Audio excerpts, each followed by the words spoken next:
You ask Tiger to solve. This deals with linear equations with one unknown. The final result is x equals 17. Let's solve it step by step. Simplify the expression.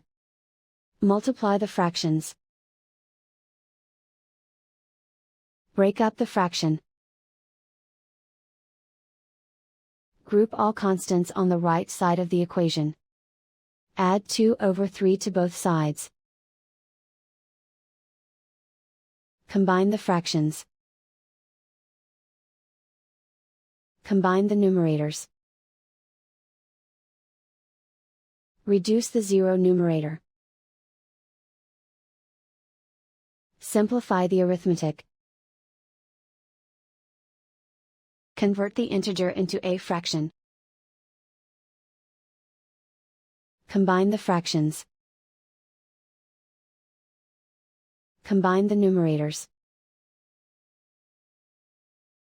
Isolate the x. Multiply both sides by 3. Group like terms. Multiply the coefficients. Simplify the fraction. Multiply the fractions. Simplify the arithmetic. And so the final result is x equals 17.